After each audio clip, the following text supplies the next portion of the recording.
de ce parcours avec, pourquoi pas, des champions olympiques, puisqu'on a beaucoup de champions olympiques ce soir.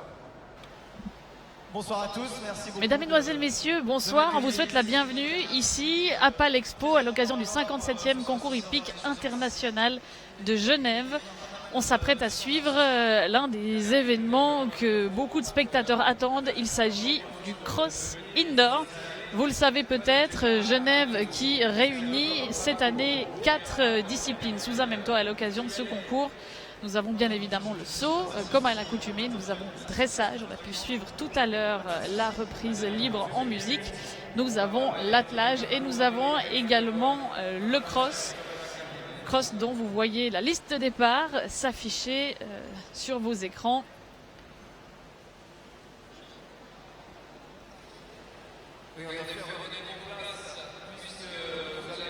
On voit entre autres un jeune espoir suisse, Robin Godel, qui prendra son départ avec le dossard numéro 8. Il y aura également quelques pointures du cross mondial, comme par exemple le numéro 1 mondial, Michael Young, qui prendra son départ avec le numéro 11.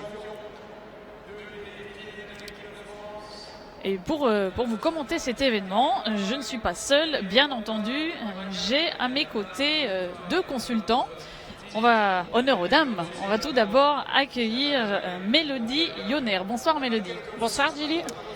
Alors ça fait très plaisir de vous avoir à mes côtés, quoique si vous êtes à mes côtés ce soir et non pas sur la piste, c'est parce que vous avez dû subir une opération, rien de grave, en tout cas pas suite à un accident ou à une chute, mais simplement une opération que vous aviez déjà repoussée l'an dernier pour pouvoir justement participer à ce cross indoor, et vous aviez bien fait car vous aviez pris la 4e place finale. Mais cette année, malgré une qualification, vous avez quand même décidé de donner la priorité à votre santé. Et c'est ça qui fait que nous avons l'honneur de vous avoir à nos côtés. Vous allez donc pouvoir nous éclairer de vos lumières et de votre expérience. Malgré le fait que ça ne fait, on va dire, que 4 ans que vous êtes dans le milieu du concours complet. Vous avez déjà un superbe palmarès. Plusieurs distinctions en 2 et en 3 étoiles. Vous avez d'ailleurs gagné une place individuelle pour participer aux Jeux Olympiques de Rio. Vous n'avez malheureusement pas été sélectionné par la suite, mais tout de même, c'était une magnifique performance. Vous avez pris part par contre au championnat d'Europe cette année. Plusieurs podiums en 3 étoiles, on l'a dit. Une victoire à Ikisima, dont le 2 étoiles cette année, qui aurait pu vous valoir le titre de championne suisse, mais malheureusement, ça c'est un petit coup du destin. Il fallait choisir sur quel cheval miser avant le départ, et là, et pas forcément miser sur celui qui vous apportait la victoire, mais ça n'enlève rien à la belle prestation que vous avez accomplie à Ouchel et à Gobet à l'occasion des Kissima. Et donc votre opération de la hanche qui s'est déroulée au mois de septembre. Alors avant toute chose, et pendant qu'on attend gentiment que l'heure du départ se rapproche, comment allez-vous? Oui, ça va bien. La vue ici est un petit peu différente que celle qu'on a habituellement quand on est à cheval, mais c'est fort sympathique. Je me réjouis de cette expérience en tant que speakerine. Et je me réjouis de pouvoir pas seulement aller chez le physiothérapeute 2 à 3 fois par semaine, mais pouvoir recommencer gentiment à mettre le pied à l'étrier et redécouvrir quelques sensations que tout cavalier est heureux de connaître au quotidien. Ouais, alors ça, j'imagine effectivement que tous les gens qui aiment les chevaux, qui montent à cheval et qui nous écoutent doivent bien comprendre le manque que ça représente pour vous. Quand est-ce que votre médecin vous a donné le feu vert ou va peut-être vous donner le feu vert pour remonter à cheval? Alors pour l'instant, j'ai pas de feu vert. Je retourne le 18 décembre. Je commence à compter les jours pour le bilan des 3 mois. Et si tout va bien, il avait parlé de janvier. Alors je ne sais pas si ce sera début, milieu ou fin janvier. Je vais essayer de pousser un petit peu pour commencer à début janvier. Ça me paraît beaucoup plus optimiste. Maintenant, j'avais promis pour faire une convalescence, une bonne convalescence, voilà, pour ne pas regretter plus tard. J'ai quand même subi une prothèse de hanche totale. Enfin, on m'a mis une prothèse de hanche totale. Alors j'ai promis d'être sage. Alors je le serai jusqu'au bout. Voilà. C'est très bien. Alors on va, avant de vous présenter notre deuxième consultant, on va regarder les 3 meilleurs de ce cross l'an dernier.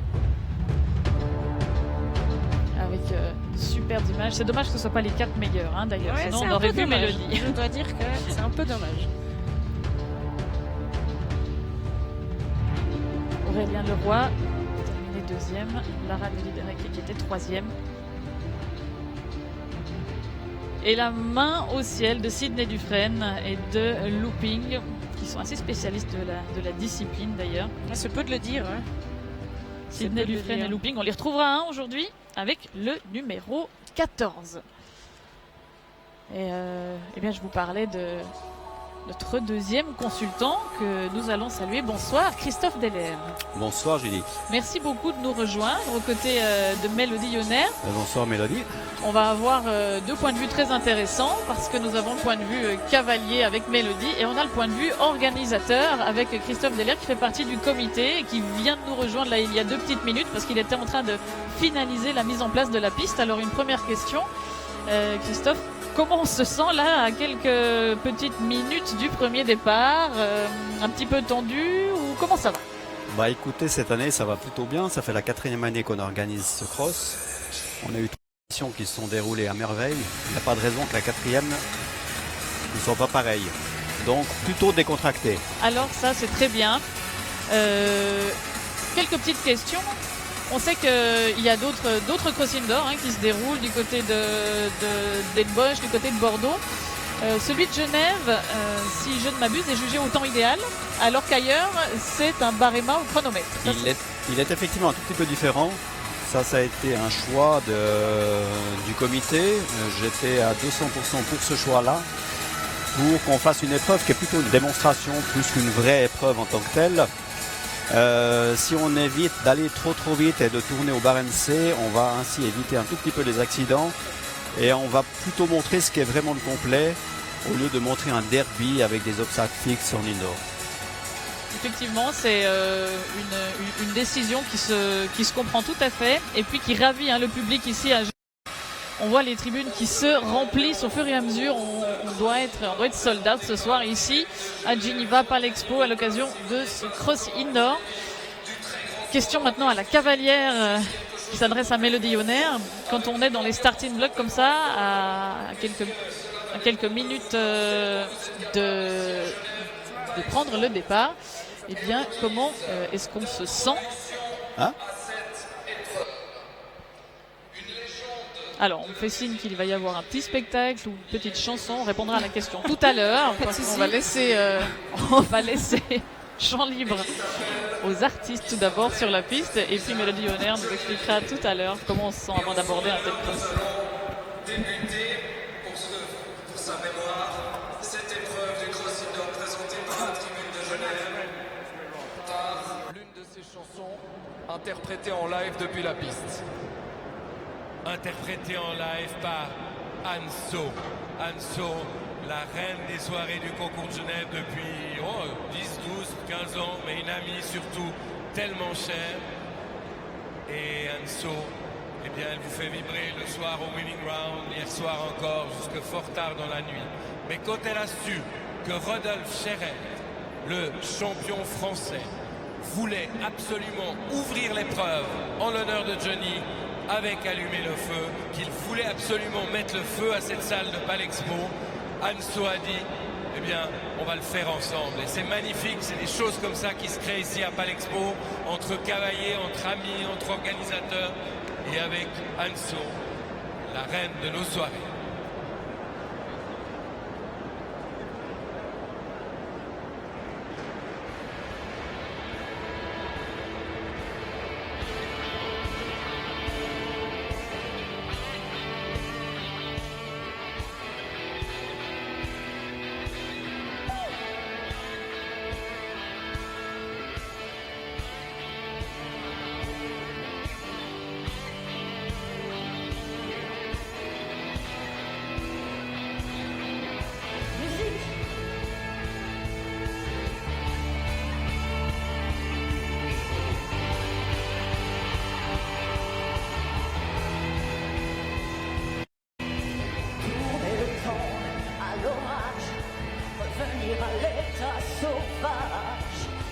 Les portes, les barrages, sortir le loup de sa cage, porter le temps à l'orage, revenir à l'état sauvage, forcer les portes, les barrages, Ouais, sortir le loup de sa cage, sentir le vent qui se déchaîne, sentir le vent dans nos veines, monter le son des guitares, surtout debout qui démarre.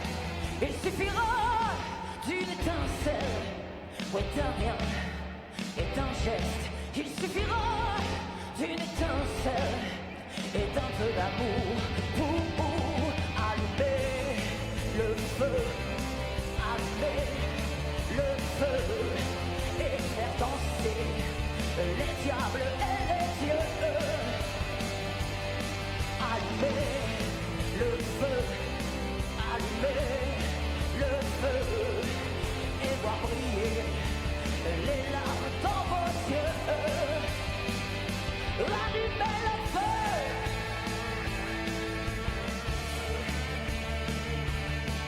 Oh, allez Genève.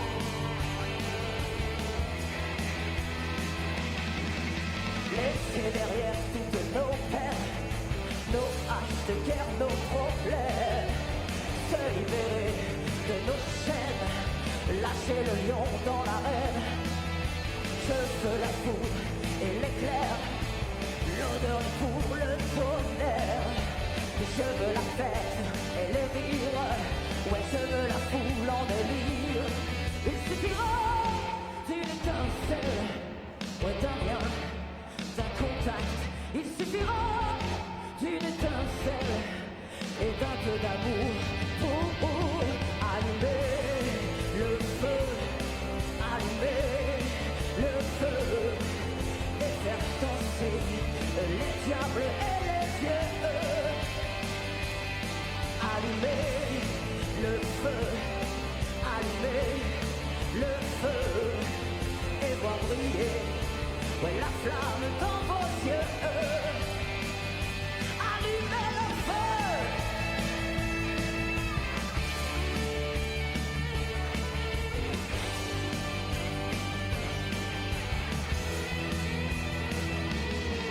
Il suffira d'une étincelle, ouais, d'un rien, d'un contact. Il suffira d'une étincelle et d'un peu d'amour pour, avec moi, allumer le feu à vous et faire danser les diables et les dieux. À vous, allumer.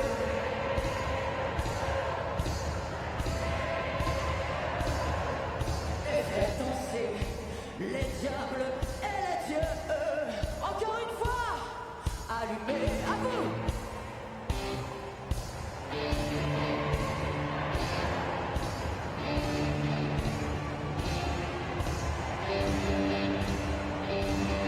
Allumez le feu, allumez le feu et faire danser les diables et les dieux.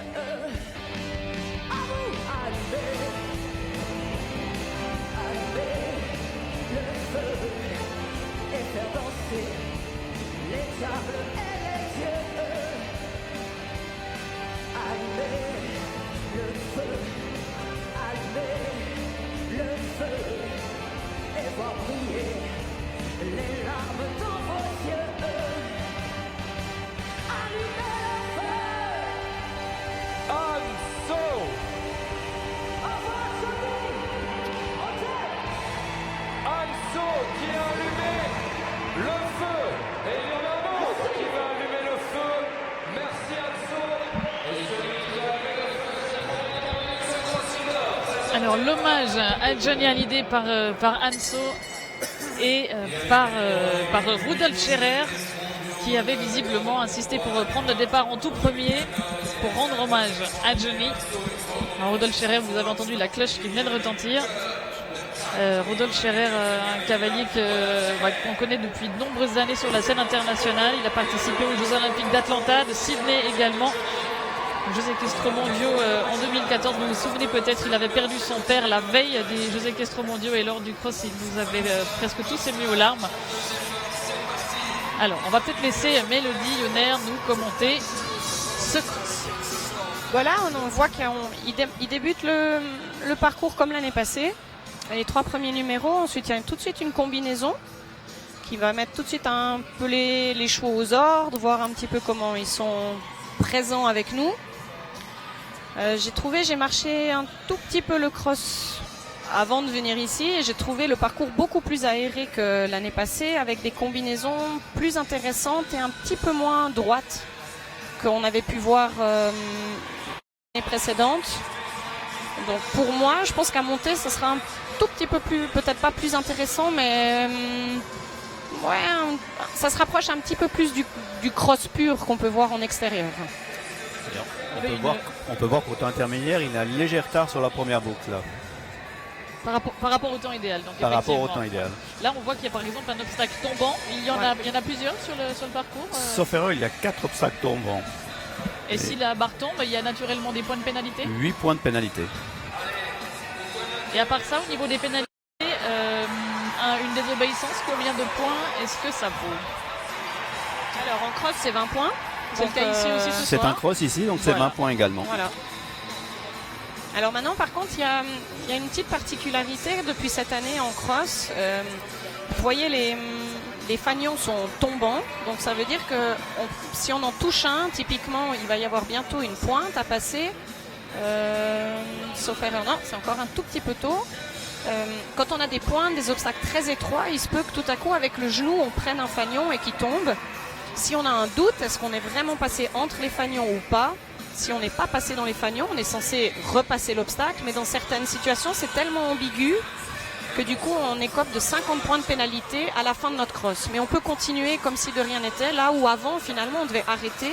Finalement, on arrêtait le cheval, on coupait un petit peu l'élan, la bonne énergie, alors que finalement, le cheval, à quelques centimètres près, il avait fait l'effort et il a fait ce qu'on voulait. Voilà, comme là on voit, le fanion est tombé, mais le cheval est clairement avec les épaules entre les fanions, donc l'obstacle est franchi. Ce sont donc les épaules du cheval qui font foi, hein, pour vraiment l'avant-main, le bloc de l'avant-main. D'accord. Donc si le cheval est vraiment tordu et qu'il touche un peu avec les postérieurs, que ça tombe, ça compte pas du tout. Et là, on est à l'arrivée avec 9 points de pénalité. Alors, Christophe Deller, on a 9 points uniquement dû au temps, c'est ça ? Dû au temps dépassé. Cette année, on a mis un temps un tout petit peu plus rapide. On a trouvé que l'année dernière, les chevaux arrivaient un peu trop facilement dans le temps idéal. Donc, il a fallu augmenter un tout petit peu la cadence. Donc, on est monté à 450 mètres minutes. D'accord. Et donc, le temps idéal est de 153 secondes. On a 154 sur le plan. 153 secondes. Le plan, il y avait petite erreur. D'accord. Alors, 153. Il y a eu un petit rectificatif. Et comment est-ce qu'on compte les points de pénalité par rapport au temps ? À chaque seconde entamée, on a un point de pénalité. Alors c'est plutôt simple à comprendre. Dans ce cas-là aussi, à chaque seconde plus rapide, on a également un point de pénalité. Donc c'est dans les deux sens valables. Effectivement, ça change par rapport au saut d'obstacle, bien évidemment. Voilà. Ici, comme on doit se rapprocher du temps idéal, qu'on soit plus rapide ou plus lent, la différence de temps est pénalisée de la même chose. Par contre, à l'extérieur, quand on est dans un cross, si on est plus rapide que le temps idéal, c'est finalement ce qu'on recherche. Par contre, si on est plus lent, alors là, on écope de 0,4 points de pénalité par seconde. Ok, donc c'est différent en indoor qu'en outdoor. La prochaine concurrente, celle que vous avez à l'écran à présent, c'est une cavalière italienne, Clelia Casiraghi, avec des résultats cette année en 3 étoiles du côté de Veirano en Italie. Elle a pris la 2e place.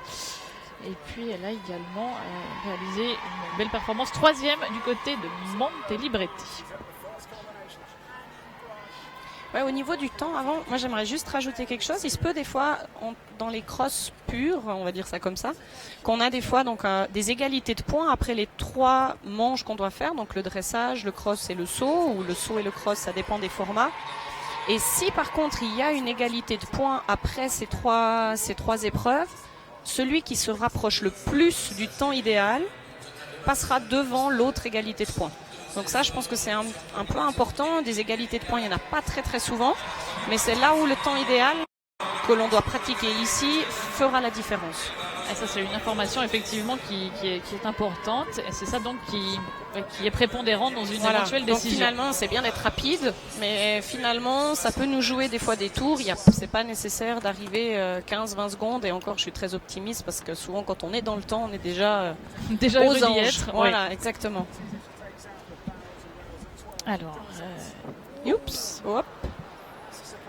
Ok, là, il a une petite incompréhension.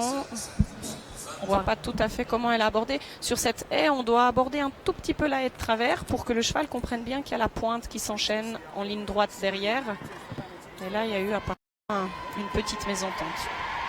si on compare à un cross outdoor standard, est-ce que les obstacles ici sont plus bas? Est-ce qu'ils sont moins impressionnants ou est-ce que c'est comparable? Plus bas, je vais laisser répondre Non, au niveau de la Christophe. hauteur, on est dans les hauteurs qu'on peut avoir à l'extérieur. Il est vrai qu'ici, on a l'impression que les sauts ont l'air petits. On a peut-être trop l'habitude des barres qui sont très très hautes. Exactement, ici, par contre. exactement. On est mal habitué au fait. Peut-être aussi.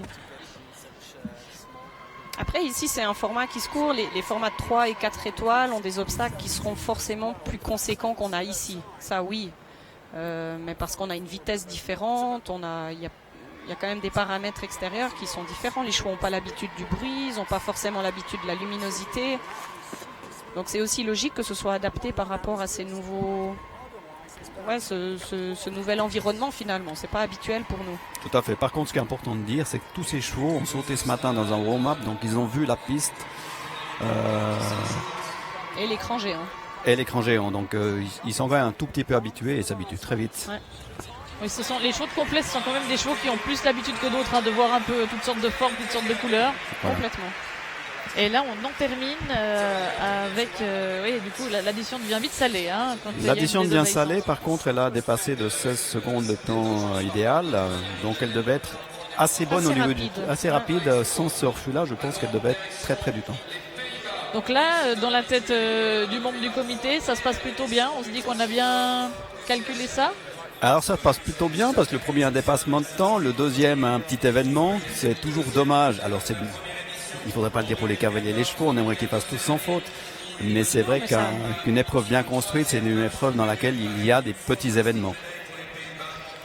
Ouais, et puis pour les spectateurs aussi, Ça montre c'est plus plus sympathique la aussi. difficulté aussi de Exactement. l'épreuve quand c'est ainsi. Exactement. En complet, les crosses extérieures, pour ceux qui n'ont pas trop l'habitude de venir, c'est vrai que les combinaisons sont beaucoup plus on monte dans les catégories, plus elles sont complètement tordues, biscornues, un peu dans tous les sens. Alors les chevaux sont habitués à ça, mais mêlés à la vitesse, des fois c'est très très facile finalement de passer à côté, d'avoir un run-out. Là où finalement c'est quand même très très encadré, ça s'assimile presque plus à un derby finalement. Le run-out, c'est ce qu'on appellerait nous dans notre jargon de saut d'obstacle une dérobade. Belle dérobade. Une Voilà, belle exactement. dérobade. on glisse à l'extérieur. C'est ça. Alors là, on est en train de suivre le parcours d'un cavalier néerlandais. C'est Tim Lips qui monte Brent, Hongre KWPN par Finfin et Pharaon. Tim Lips qui était deuxième ici même en 2014, sixième en 2015. Il a été médaillé aux Jeux équestres mondiaux par équipe. Médaillé de bronze. Il est partout. Lui. Il est partout. Il est partout. Et il est quasi tout le temps dans le coup aussi, surtout. Il est partout bien. Ouais, exactement. Ça mérite d'être signalé, effectivement.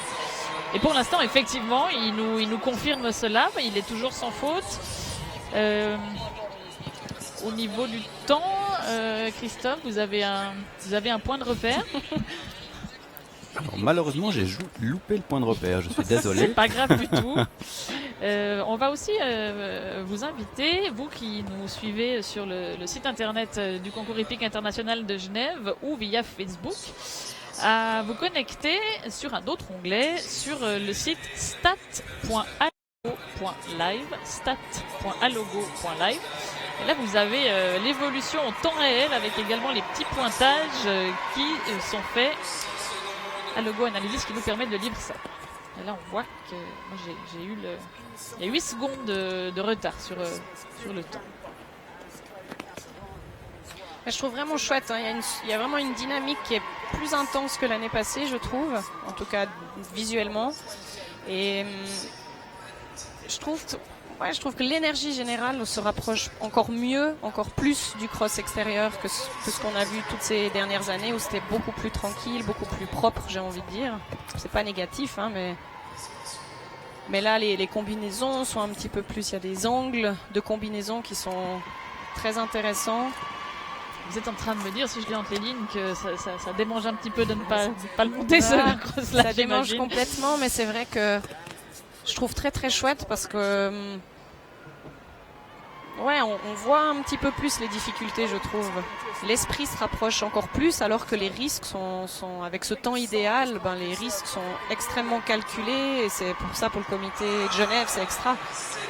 Et là, on en termine avec... on parlait des obstacles tombants tout à l'heure. Alors, le dernier fait partie de la série des obstacles tombants. Et là, on a vu un élément, l'élément tombant de cet obstacle qui est arrivé au sol pour Team Lips. Ça s'ajoute à ses points de pénalité pour temps dépassé. On a un total de 21 points. C'est celui qui s'était lancé en premier, Rodolphe Scherer, qui garde pour l'instant la tête avec ses 9 points de pénalité. Et puis on va vous inviter, vous qui nous suivez également depuis le site internet et depuis Facebook, enfin surtout depuis Facebook, en commentaire sur la retransmission en live. Si vous avez des questions à poser à Mélodie Yonner ou à Christophe Delair, n'hésitez pas, on essayera d'y répondre.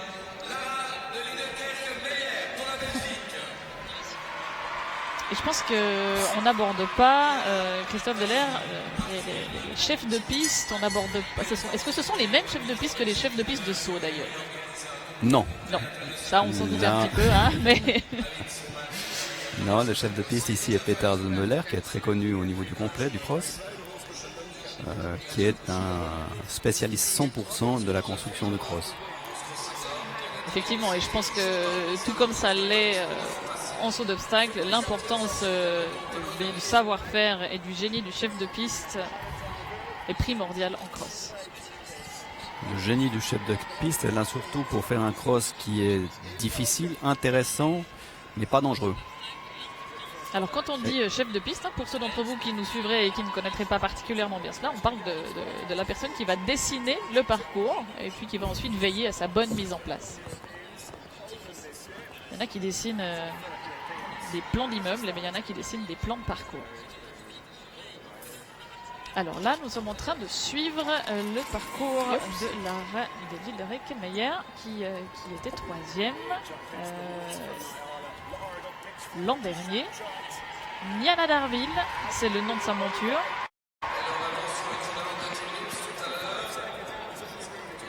C'est une jument, une fille de Verdi par Heartbreaker. Elle a des origines très jumping pour ce cheval. C'est quand même une qualité prédominante quand on cherche un cheval. Oups, c'est un petit peu emmêlé avec les rênes malheureusement.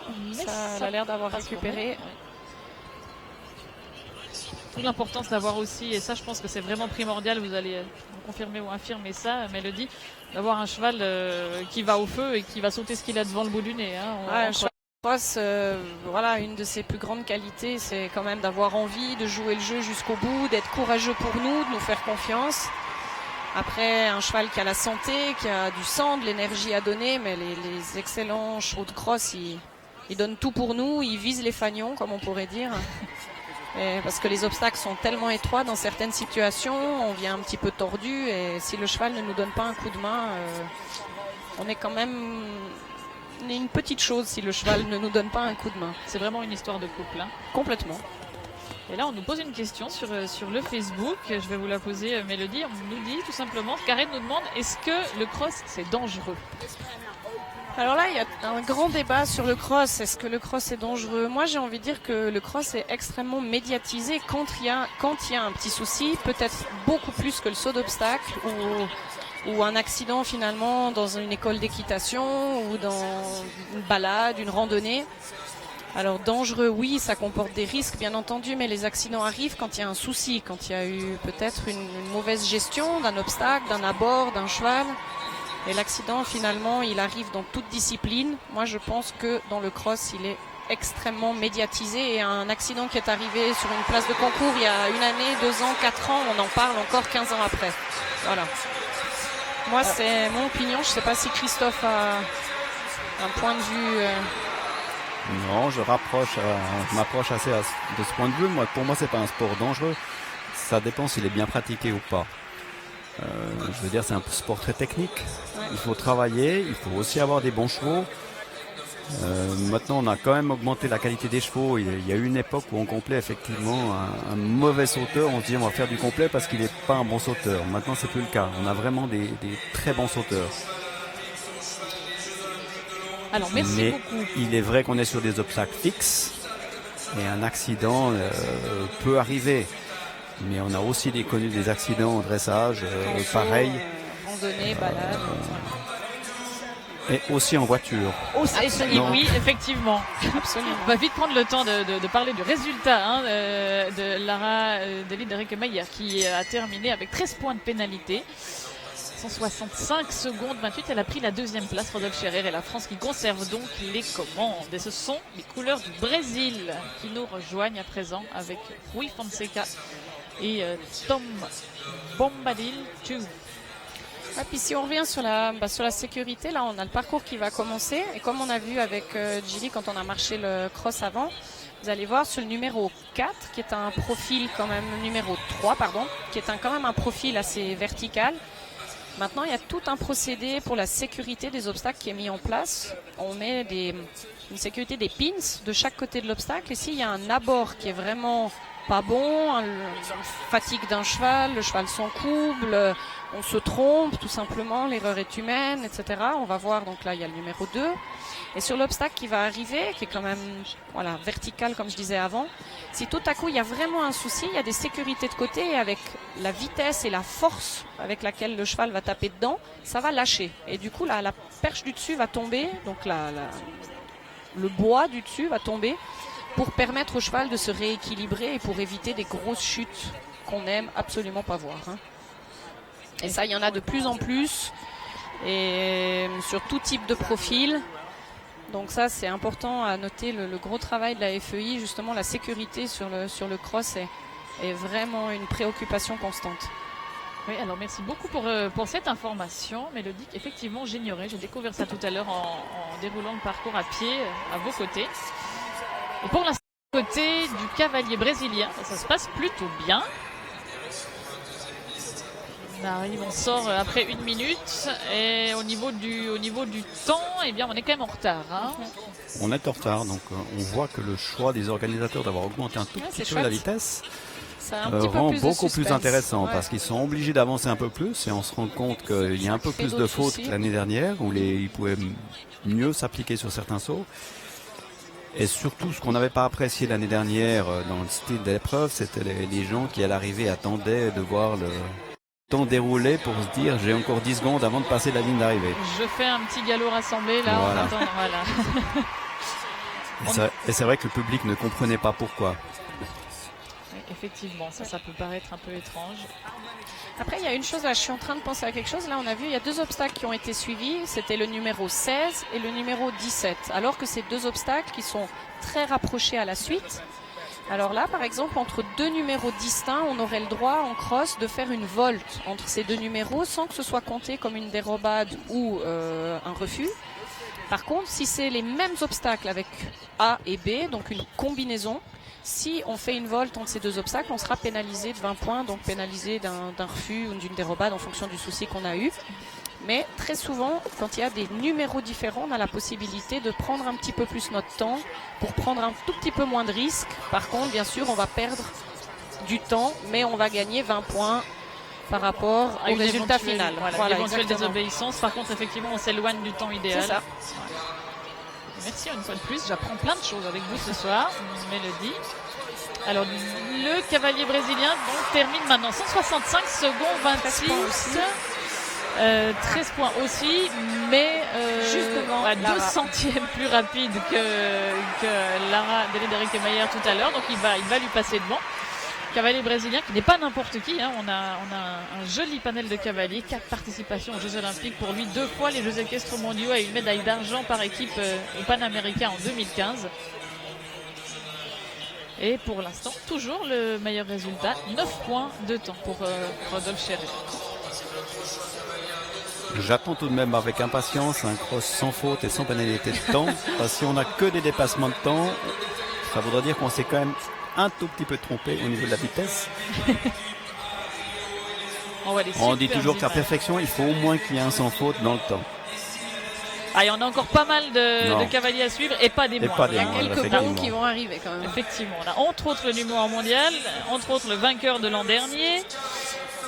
On a du monde à voir venir et on a entre autres un champion olympique. C'est ça, qui est au départ à présent. Karim Lagouag et Punch de l'Est. Vous allez entendre le public qui acclame ce showman. C'est un showman, hein, Karim Lagouag a toujours un grand sourire et il aime entendre le public. Alors, effectivement, naturellement, il n'est pas là avec... il aurait pu, mais d'ailleurs, ça induit une question. Je vais me dire, il n'est pas là avec son cheval de tête. Est-ce qu'il y a des chevaux qui sont potentiellement plus spécialistes de l'indoor que de l'outdoor? J'ai envie de dire oui, dans le sens où l'indoor, il faut quand même des chevaux un peu plus maniables, très rapides, très proches un petit peu du sauteur qu'on apprécie. Et puis un cheval qui est quand même qui accepte qu'on crie et qu'on motive et qu'on fasse du bruit. Il y a des chevaux quand même extrêmement sensibles. Mais souvent, ces chevaux de cross, une fois qu'ils sont lancés dans sur leur parcours avec l'adrénaline, avec leur idée fixe de sauter un petit peu tous ces obstacles qu'on leur présente, en général, ils sont faits au feu. On peut quand même bien profiter des qualités de chacun. Ça serait intéressant de voir son chrono parce qu'il a l'air d'aller quand même un tout petit peu plus rapide et plus court que les autres. Courtes, ouais. Karim Lagouag, qui était champion olympique en vol, l'a dit, c'était à Rio par équipe. Il était 3e ici en 2015 et cette année il a remporté le Cross Indoor de Bordeaux, donc autant dire qu'on va le suivre de près. On nous a posé une question là sur... avant de nous poser la question, on va juste parler du temps de référence. Effectivement, il est pile poil dedans, à 35 centièmes en avance. Il est top. On nous a posé une question sur la tenue. Y a-t-il une tenue obligatoire pour participer à un cross? Protection dorsale obligatoire, un casque, une simple bombe, j'ai envie de dire un petit peu standard, mais pas suffisante. Il faut vraiment un casque. L'airbag n'est pas obligatoire, mais est porté par énormément de cavaliers, mais c'est pas obligatoire. Les gants sont quand même fortement conseillés. Et les éperons, il y a quand même un assez grand règlement pour les éperons. Certains éperons ne sont pas autorisés, les éperons en plastique par exemple. Et la fiche médicale. Et la fiche médicale, exactement. On est obligé. Si vous avez un souci, vous avez une chute, perdez connaissance ou voilà, qu'on a besoin d'avoir des renseignements sur votre personne, vous devez porter, vous avez sous forme de brassard en général, tous les renseignements essentiels qui vous concernent. Voilà pour ce qui en est de la tenue. On voit effectivement là que Karim Lagouag porte une jolie protection dorsale. Il donne des airs de Bioman. Bioman super-héros. Et pour l'instant, le super-héros, il est en train d'assumer ce rôle. Hop, hop, hop. C'est bon. Alors lui, il a jeté un coup d'œil sur le tableau. Et encore, et la montre. Et encore, et la montre, mais il va être... il est pas mal, hein. Parfait. Oh là là. Et il a de quoi lever le bras au ciel. Karim Lagouag, il écope de 2 points. 2 points de pénalité, parce pas mal, qu'il était trop en avance. Sur en avance. Voilà. 151-39 au lieu des 153. Donc notre choix était bon. Voilà, j'allais dire ça, on peut considérer ça comme un sans faute dans le temps. Oui. C'est bien, comme ça les organisateurs sont contents, les cavaliers, ça a l'air d'être le cas aussi. Et imaginons, Mélodie, que vous ayez pu participer à ce cross, que vous ayez un numéro de start aux alentours de numéro 10-12. Comment on aborde ça? On regarde ce que font les autres avant? Ou alors on reste dans sa bulle? On est stressé, on est concentré, ça j'imagine. Comment on se sent avant le départ? Souvent, on essaye quand même un petit peu d'avoir l'oreille tendue sur les contrats de foulée, de certaines combinaisons, voir un petit peu si certains profils d'obstacles se sont bien sautés. Là, typiquement l'eau, est-ce que les chevaux regardent? Non, ça va, ils ont l'air tout à fait normaux. Et puis après, je crois qu'on est un petit peu chacun dans notre bulle. Alors ici, bon, il y a ceux qui ont une expérience redoutable et qui prennent ça avec une facilité déconcertante. Et puis après, il y a les autres dont je fais partie, où on a tellement envie de bien faire à la maison que finalement, on a peut-être encore plus de pression que quand on a un cross à l'extérieur. Mais c'est vrai qu'à Genève, en plus, en cross, si vous faites une dérobade, un refus ou même une chute au milieu de la forêt, avec un peu de chance, personne vous a vu. Ici, quand il y a un petit souci, voilà, vous êtes sous le feu des projecteurs, donc il y a aussi un petit effet négatif à être dans des conditions pareilles, si exceptionnelles comme à Genève. Hélène Penn, les couleurs de la Hollande, enfin des Pays-Bas pour être plus précis, qui nous rejoignent à nouveau. On a déjà suivi Tim Lips tout à l'heure, qui avait fait tomber le dernier élément. Et là, Hélène Penn est undercover. Hélène Penn avec une médaille de bronze à son palmarès du côté des Jeux équestres mondiaux par équipe. Une victoire dans le 1 étoile de Renswood cette année, deuxième dans le 2 étoiles d'Outkaspel. Je découvre des noms de villes complètement. Oui, il y a des noms assez étonnants. On voit qu'elle monte avec des rênes quand même assez longues, comparé des fois au saut d'obstacle pur. On a besoin, en cross, d'avoir souvent la possibilité de laisser aux chevaux la capacité de balancer, d'avoir un balancier qui est très important, surtout pour les entrées d'eau, les contrebas, contre-haut, là où le cheval doit vraiment pleinement utiliser sa force, son énergie, son équilibre. Mais elle, c'est vrai qu'elle monte avec les rênes très longues et le cheval a une attitude très naturelle. Il cherche un petit peu sa route, un peu lui-même. Par contre, au niveau du chronomètre, il donne l'impression de ne pas trop se dépêcher. C'est confirmé effectivement par le chronomètre. Mais il a l'air d'être très attentif, lui, avec les oreilles en avant, les yeux un petit peu ouverts. Il doit possible qu'il soit un petit peu émotif aussi, qu'elle préfère assurer, faire un joli tour. On nous a posé également une question là, sur Facebook, et je vais peut-être vous la poser à vous, Christophe Delay, sur le nombre d'obstacles. Combien y a-t-il d'obstacles généralement dans un cross outdoor, et est-ce que c'est similaire à ce qu'on a aujourd'hui dans un indoor? Alors ici, on a 25 efforts, c'est à peu près similaire à ce qu'on a dans un outdoor. Ce qui va changer beaucoup, c'est la distance. On a des distances qui sont quand même beaucoup plus longues à l'extérieur que dans un indoor ici.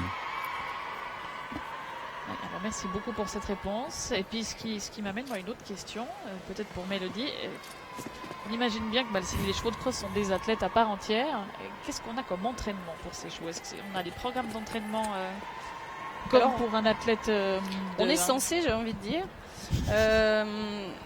L'idéal, c'est toujours un petit peu de travailler le dénivelé, si on a la possibilité. En Suisse, on est un petit peu privilégié suivant les régions, des trottings à la montée, voire même des galops à la montée, travailler un petit peu tout ce qui est cardio. Après, il faut varier, c'est ça la difficulté avec les chevaux de complet, c'est qu'il faut varier entre le dressage, le saut, la condition de base, la condition physique de base, l'entraînement du cross. Et après, ils ont chacun un petit peu leur discipline favorite. Donc le cheval qui dresse extrêmement bien et qui saute un tout petit peu moins, on va mettre l'accent sur le saut en parallèle de la condition physique. Le cheval qui dresse moins mais qui saute fantastique, on va privilégier un petit peu plus le dressage, jusqu'à ce qu'un cheval finalement ait appris son métier et qu'on puisse finalement uniquement réviser, répéter un peu ses gammes avant d'aller en piste. Parfait, merci beaucoup pour ces informations. Là, vous entendez le public de Genève qui donne de la voix. Ouais, il le mérite, il faut.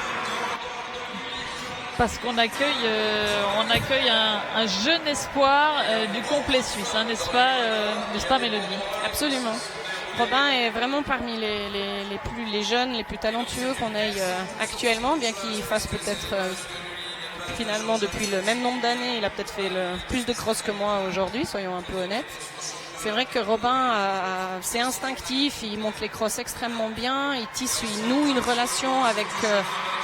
je vais me tromper, avec Grandeur, pardon.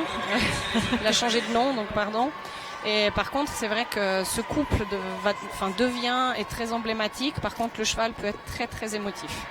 Voilà. Émotif, c'est-à-dire regarder, il avoir regarde un peu peur. Beaucoup, il a tout à coup des fois un peu des réactions étonnantes et d'avoir vraiment fait toutes ces gammes avec ce cheval. Maintenant, le couple commence à être très très solide. Ils peuvent compter l'un sur l'autre et c'est vraiment une valeur sûre pour le complet suisse.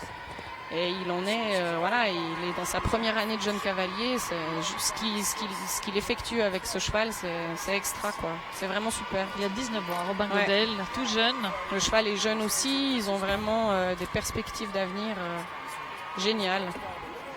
Pour le complet suisse et pour l'élevage suisse. Aussi, faut exactement. souligner que c'est un cheval issu d'un élevage suisse, l'élevage de Lully. C'est important de le souligner puisqu'à Genève, on attache une importance assez grande sur l'élevage suisse. Effectivement, tout ce qui concerne la relève, que ce soit les cavaliers, les chevaux, le CHI de Genève qui aime promouvoir la relève et nous montrer les jeunes talents de demain. On l'a vu hier, c'était à l'occasion du défi de la relève, une épreuve qui a mis en exergue les meilleurs juniors, les meilleurs jeunes cavaliers suisses et puis également les meilleurs chevaux de 7 et 8 en Suisse. Et là pour l'instant, ça se passe bien pour Robin. On voit que le cheval il regarde un petit peu, mais il écoute bien, il prend le temps de soigner. Là, il a pris une option, lui, il est passé derrière ce petit monticule de décoration là. Mais par contre, ça lui permet justement de bien dessiner, d'être sûr que le cheval comprenne bien où il veut aller. Pas sûr que le chronomètre intermédiaire qu'on a eu, il a été complètement correct, parce qu'on était passé de 3 secondes. Il m'avait l'air très optimiste. Oui, quand même. Robin Godel qui basé derrière Fribourg, c'est un jeune cavalier fribourgeois. Il était deuxième cette année dans le 2 étoiles de Wiener Neustadt, quatrième d'un 3 étoiles. C'était, sauf erreur, son tout premier 3 étoiles. Ouais, à Montelibretti. Exactement. Là, on voit par exemple le contrebas avec des rênes assez longues nous permet en tant que cavalier de rester en équilibre, pas perdre de vue l'étroitesse du poisson qui vient juste après. C'est joli ce qu'il fait là. Oups. C'est bon. C'est bon. C'est passé. On voit ce que vous nous disiez tout à l'heure, Mélodie, le cheval un petit peu émotif, mais qui regarde, on dirait qu'il se pose la question et qu'il y va. Et puis là, la différence, c'est qu'il y a un peu des obstacles partout. Donc finalement, le cheval est très attentif à ce qu'il va devoir faire, où aller. Et c'est super ce qu'il vient de faire. Ouais, c'est super ce qu'il vient de faire Robin Godel. Seulement des pénalités de temps, 14 points, ça le place au 5e rang. Mais c'est chouette. Il a montré de bien belles choses et puis on imagine que les souvenirs qu'il a dû engranger là, ça vont se figer dans sa mémoire pour toujours. Et le classement provisoire, bien toujours Karim Lagouag et Rodolphe Scherer, 2 drapeaux tricolores aux commandes. Puis nous avons Rui Fonseca pour les couleurs du Brésil. Voilà pour les 3 meilleurs. Alors que toute l'équipe de Dominique Jolin nous gratifie de magnifiques ralentis. Concentration sur le visage de Robin.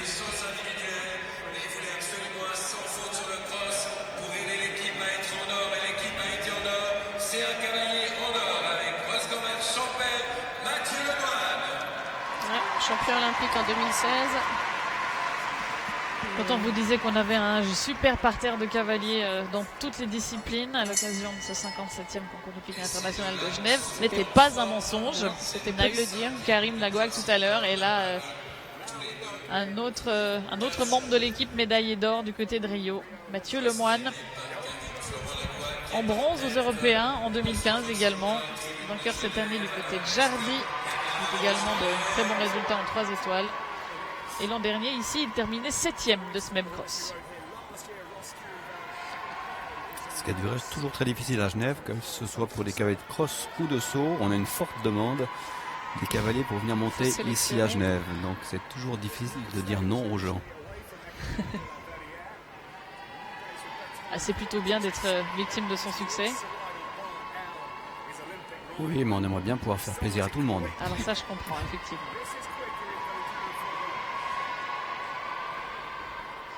Alors, Mathieu Lemoine à la bord de l'obstacle d'eau. Oups. Un petit peu près. L'eau pour les chevaux de complet, Mélodie, c'est quelque chose de normal? Alors, la normalité peut avoir plein de nuances, j'ai envie de dire. C'est censé être normal parce que c'est un obstacle qui est quand même difficile parce que finalement la réception est très aléatoire, des fois un petit peu le relief, les chevaux ne se rendent pas compte, il y a une hauteur maximale, mais par contre c'est vrai que l'eau, des fois ça brille, des fois avec le vent ça bouge. Il y a des chevaux qui sont extrêmement émus sur l'eau. Alors on l'exerce énormément, donc c'est censé être quelque chose de normal. Mais il y a des chevaux qui rentrent dans l'eau comme n'importe lequel va galoper sur du sable. Et puis d'autres, par contre, ça reste toujours un obstacle sur lequel il faut vraiment se méfier, où on a des réactions un petit peu... où on se fait facilement, terriblement bousculer. Voilà. D'accord. Alors là, ça n'a pas l'air d'être le cas pour Mathieu Lemoine. Ça a l'air d'être... Mathieu Lemoine qui monte Roscambel-Champais, Hongre qui est né en 2005, fils de Capricieux des 600 il galope, lui. et Rosier. Premier temps intermédiaire, il était plutôt bien, hein. Il avait même pas 2 secondes de retard.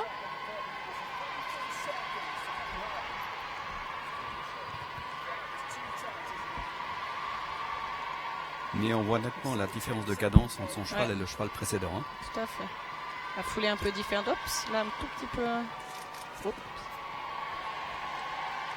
Les chevaux de complet qui, à la différence des chevaux de saut, ça peut être quelque chose de bien sur le cross et quelque chose de moins bien sur l'obstacle. Vous me corrigez si je me trompe, Mélodie, mais qui ont l'habitude de frotter leurs jambes contre les haies. Exactement. Ouais, on dit qu'ils frottent, ils passent un petit peu à travers. Alors là où nous, on n'aime pas trop ça, enfin nous, je me considère pas comme cavalière de saut d'obstacle pur, mais en tant que cavalière de saut d'obstacle, on aime moins ça. En tant que complétiste, ça, on apprécie parce que les chevaux se fatiguent beaucoup moins et au lieu de sauter 30 cm au-dessus des balais, ça permet aussi de limiter les efforts. Là où on a des crosses qui oscillent entre 10-12 minutes dans les toutes grosses compétitions. Les chevaux trop respectueux sur le complet, ils se fatiguent et ils perdent un tout petit peu leur courage à la longue. Alors du côté de Mathieu Lemoine que l'on vient de voir, eh bien il y a eu la faute sur le tout dernier élément, à l'instar de Tim Lips tout à l'heure, sauf erreur, qui a additionné avec les pénalités de points, lui donne donc 16 points de pénalité. Il passe donc juste derrière Robin Godel qui pourra se targuer d'avoir battu rien d'autre qu'un champion olympique. Une chance à présent pour les couleurs suédoises avec Ludwig Svennerstal. Pardonnerez mon accent suédois. Il a participé aux Jeux Olympiques en 2012 à Londres, où il terminait 4e par équipe. En 2016, il était également du voyage au JO. Il était médaillé d'argent lors des derniers championnats d'Europe. C'était également le cas en 2013. Vainqueur de plusieurs compétitions cette année. Une étoile du côté de Bergame. Premier, deuxième d'ailleurs de cette épreuve. Également plusieurs bons résultats en 3 étoiles. C'est parti pour le cavalier suédois. On va peut-être juste encore vous dire un mot au sujet de son cheval. El Kazir, Hongre BWP par Capriano et Blanc Rivage. Né en 2004. C'est un cavalier comme tous les autres qui a participé au warm-up de ce matin, mais qui a pris l'option de ne pas faire de saut.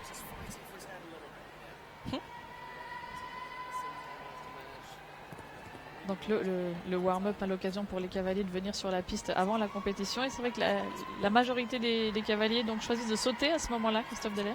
Oui, nous positionnons 4 sauts. Impressionnante l'entrée. On se fait bousculer des fois. En général, ils ont tous sauté ces sauts, mais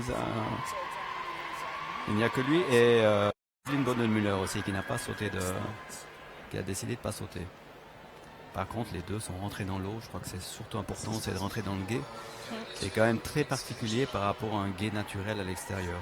Complètement, déjà rien que la couleur. Et il y a le reflet des éclairages qu'on n'aura fatalement pas à l'extérieur.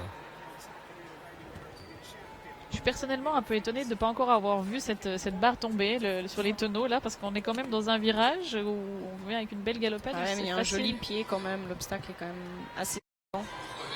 Alors c'est ça qui est trompeur quand on le voit depuis l'autre côté, je pense. On a 4 secondes, 41 centièmes de retard sur le temps idéal pour l'instant, ce qui représente une place provisoire dans les 3 premiers.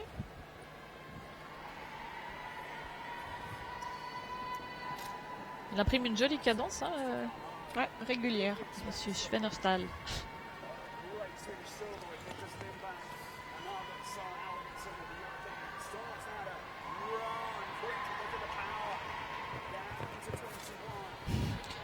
Est-ce que c'est facile, Mélodie, de regarder sa montre pendant qu'on court? Moi, j'arrive pas. Voilà, c'est au moins ça le mérite d'être clair. Non, je commence à y arriver, mais en fait, déjà quand on reconnaît un cross, donc on va déjà commencer par aller voir les obstacles, les premières fois, voir un petit peu le tracé. Et puis ensuite, on va mesurer le cross. C'est pour savoir si par exemple on doit galoper à 500 mètres minute, on sait qu'à 500 mètres minute, notre montre, elle doit biper. Donc c'est ça qui va nous permettre d'estimer. Dommage, Fox, je suis désolé, j'interromps, mais Non, il avait un pas bon du temps tout. et tout, et Fox c'est dernier, c'est très dommage. Mais ça veut dire que c'est pas si mal construit. Hein. Ça piège ce dernier. Il y a plein de suspense. Exactement, on croit que ça va aller être clac. Et ouais, du coup, on se retrouve avec 12 points de pénalité. C'est tout de même pour l'instant la 3e place pour le cavalier suédois. Karim Lagua qui conserve les commandes devant Rodolphe Scherer. À noter encore une fois, si vous venez de nous rejoindre, la très bonne performance de Robin Godel qui est pour le moment 6e avec seulement du temps dépassé, 14 points de pénalité. Et voilà, maintenant c'est le maître. Ouais, c'est lui, il joue dans une catégorie à part, je crois. Ouais, effectivement, on vous disait qu'on a les 4 numéro 1 mondiaux qui sont parmi nous ici à l'occasion de ce concours hippique international de Genève, que ce soit en saut, en dressage, en attelage ou en cross. Et bien celui du cross, c'est ce monsieur-là. À noter qu'il participe également en saut d'obstacle et qu'il a déjà réalisé quelques superbes performances. C'est un grand monsieur de l'équitation, monsieur Michael Jung pour l'Allemagne avec Corazon. Champion olympique en individuel en 2012 et plus récemment, vous l'avez peut-être suivi en 2016 à Rio, en argent par équipe à Rio. Il est juste exceptionnel. Il était également en or en 2012, vice-champion du monde en individuel, champion du monde par équipe en 2014. Et sauf erreur, il est qualifié pour le Grand Prix de dimanche. Eh oui. Alors que plein de cavaliers de saut qui ne font que ça n'ont pas cette chance-là. Ouais. Alors on va apprécier la performance de monsieur Michael Jung. Et de Corazon, n'oublions naturellement pas cette jument âgée de 7 ans seulement, par Casillas 2. Qui aussi monte assez long. On va voir à l'entrée du gué, en général, il a vraiment toujours les rênes très très longues pour rester très en arrière avec le haut du corps. Et c'est pas rare qu'il réadapte ses rênes à peine le cheval a atterri dans l'eau.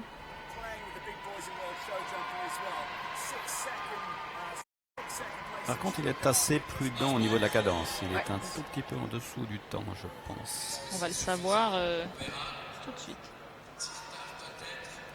Ou pas. Ou pas. Hein.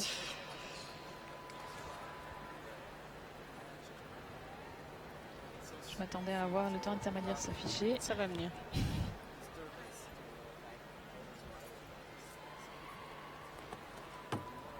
Et ce cavalier, vous lui donnez un cheval de dressage. Il dresse aussi. Il aurait pu faire l'épreuve de dressage. Oh, je pense pareil. qu'il va bien se donner ça comme challenge si le dressage continue ici. Je serais pas étonnée, je serais pas surprise de le voir une fois faire le dressage, le cross indoor et demander à participer aux 3 disciplines en même temps. Alors, le chronomètre qui nous a dit d'abord 2 secondes de retard puis 2 secondes d'avance. On attendra la ligne d'arrivée pour avoir infirmation ou confirmation de cette information. Mais en tout cas, c'est très très propre ce que fait Michael Jung. Toujours des lignes très très directes, peu d'influence. Enfin, une influence mais tellement discrète que c'est fluide.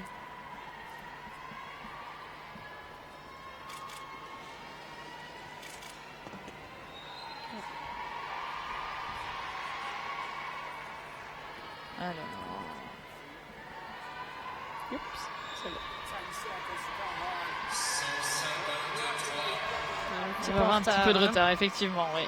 Alors maintenant, il s'agit de ne pas faire tomber ce dernier obstacle, comme on l'a souvent il est vu. pas mal, hein. Ah ouais, c'est pas mal du tout, est pas mal du effectivement. tout. Il vient prendre la 2e place, Michael Jung, avec un petit peu de retard, 157 secondes 21 centièmes au lieu du temps idéal de 153 secondes. Ça signifie que Karim Lagog conserve donc la tête. Je vous rappelle que Karim Lagog et Punch de l'Est étaient légèrement en avance sur le temps idéal. Ils ont bouclé leur parcours en 151,39. On a Michael Young, donc le numéro 1 mondial, qui vient de se positionner deuxième. Rodolphe Scherer et les couleurs de la France au troisième rang pour le moment avec 9 points de pénalité. Et puis si on continue un petit peu, nous avons Ludwig Svenhofstall quatrième, Rui Fonseca 5, Lara Delidekerke est pour le moment sixième, Robin Godel, le jeune cavalier suisse, est septième, et Mathieu Lemoine 8. Il nous en reste encore 5 à suivre et parmi ces 5, il y a 7 cavalières. Laura Colette qui monte Cooley Again, l'étalon par Ramiro B, le cavalier royal.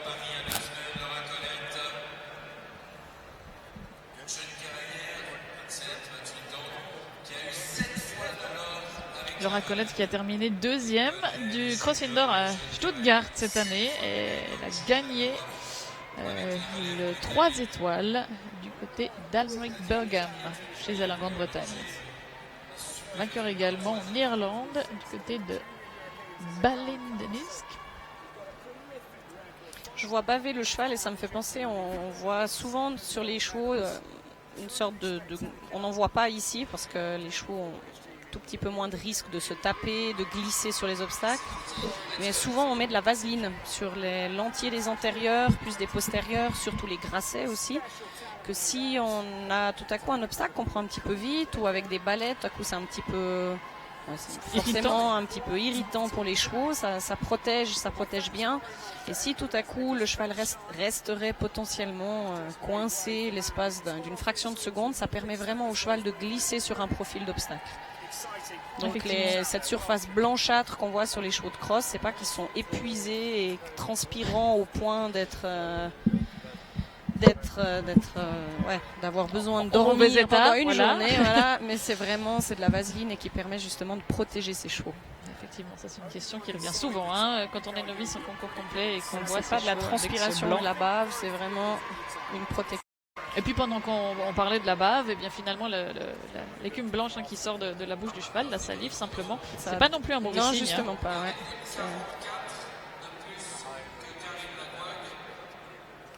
Ah, on est pas mal là au niveau du temps, Christophe Delair. Ouais. On est pas mal.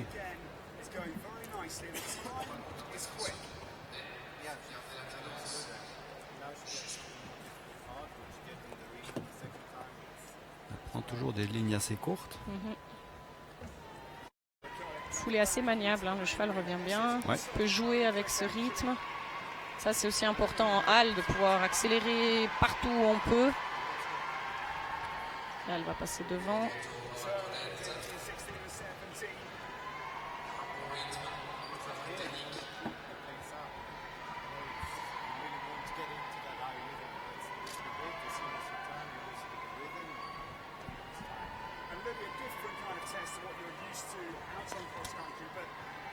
Je vais quand même revenir à mon histoire là de chronomètre avant, parce que souvent les gens nous demandent comment est-ce qu'on mesure les crosses. Donc en fait on se donne des points de repère en fonction de la vitesse à laquelle on doit galoper. Donc là on est à 450 mètres minutes. Je suis un peu optimiste. Par contre en 3 étoiles, pour se donner une idée, on doit galoper en moyenne à 570 mètres minutes. Donc soit 120 mètres minutes de plus que ce qu'on peut observer maintenant. Voilà, donc j'ai parlé de la vaseline avant, mais c'était pas forcément prévu. Mais typiquement là, ça permet au cheval de glisser dans ce type de soucis.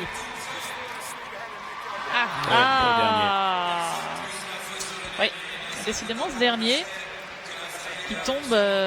On peut pas on doit pas le négliger.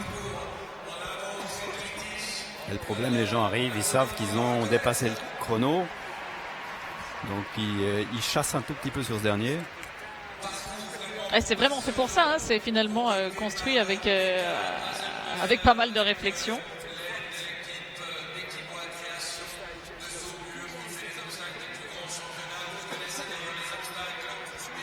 On nous demande là sur les réseaux sociaux votre avis, Mélodie, sur visiblement des assureurs qui majoreraient les primes pour les chevaux de complet parce qu'ils courraient visiblement plus de risques que les autres. Alors moi je suis pas très bien placée pour conseiller ça parce qu'aucun de mes chevaux n'est assuré. Voilà. Je suis vraiment navrée. Donc je suis pas une spécialiste pour ça. J'ai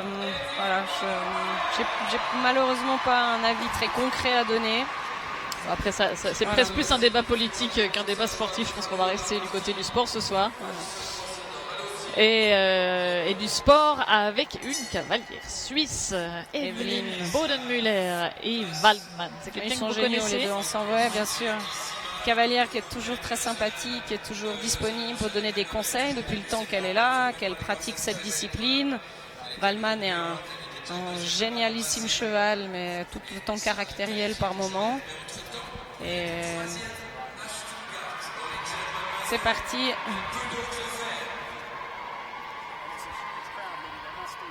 Deuxième dans le 1 étoile de Ravenne, troisième dans le 3 étoiles de Stregom. Voilà, merci beaucoup. Je savais pas comment prononcer le Z. Je t'en prie.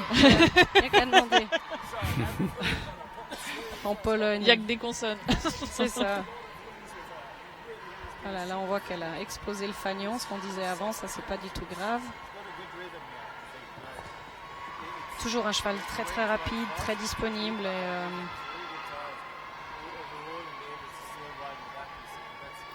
l'entrée d'eau.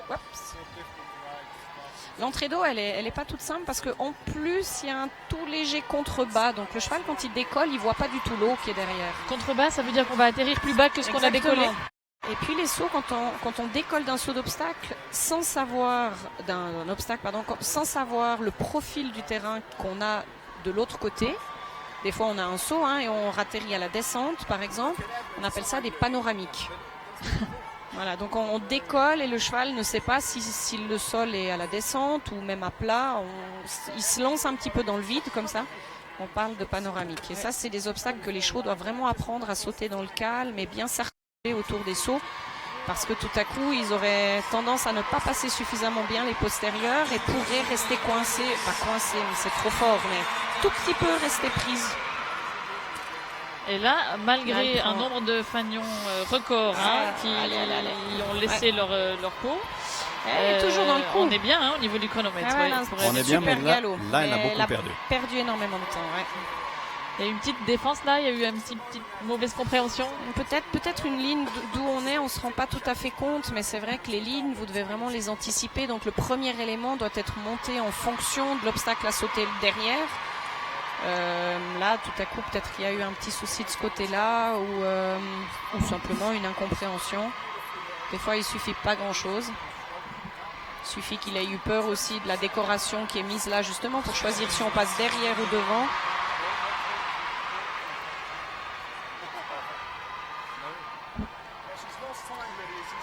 Et voilà, un run-out. Le run-out, ce qu'on appelle nous la dérobade. Voilà, de nouveau. Oh là! Là, c'est un petit peu les pointes. Moi, j'aime pas trop les pointes, je dois dire. Ça va mieux, mais j'ai eu une période où c'était ma bête noire. C'est vrai qu'on a vraiment l'impression de toujours prendre les sauts tellement tordus que revenir une fois qu'un cheval n'a pas compris une pointe, c'est vraiment difficile. Mais... Parce que le cheval a compris la sortie. Et une fois que la sortie est claire pour lui, il aura peut-être tendance à avoir compris la solution de facilité. Ouais, et c'est la preuve par 3 avec ce qu'on vient de voir là pour Evelyn Bodenmüller et Waldmann. Et ce que je disais avant, justement, ces fameux 50 points de pénalité, si sur une pointe, on a un tout petit doute, est-ce que le cheval a franchi ou pas, c'est justement pour ne pas arrêter le cheval, pour pas qu'il y ait cette rupture de mouvement qu'on a vu là, et finalement, ça a coupé ce parcours qui était tellement bien parti. Et c'était très harmonieux, à part peut-être ce petit virage, mais tout le reste était vraiment harmonieux. Son visage également qui a l'air tellement détendu sur ses ralentis. Ah.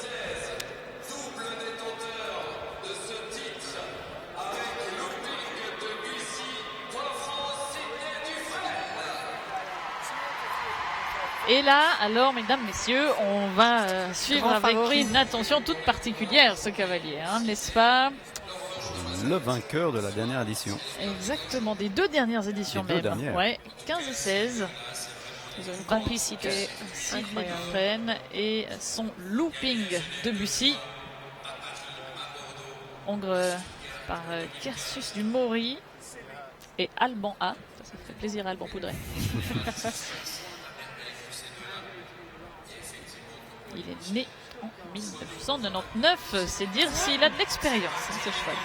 Les chevaux de complet vieillissent très très bien. Alors oui, c'est des grosses épreuves. Mais les chevaux de complet font finalement très très peu de départs sur une année comparé à des chevaux d'obstacles. Le mien, Frimer, est un cheval qui lui a besoin d'énormément de récupération, mais on parle de 6 à 8 semaines entre chaque échéance pour le mien. Mais il n'est pas rare d'observer minimum 3-4 semaines, que les chevaux puissent se récupérer physiquement, se réentraîner éventuellement pour une prochaine échéance. Donc finalement, ces chevaux de complet, ils font 4 à 6, 7 départs par année. Là où des chevaux d'obstacles font sensiblement plus de départs. Effectivement, en général, la moyenne est bien plus élevée pour les chevaux d'obstacles. Voilà. Et on les soigne tellement, ces chevaux de complet, parce qu'on leur demande tellement qu'ils sont aux petits oignons en permanence. Ce sont des petits bijoux.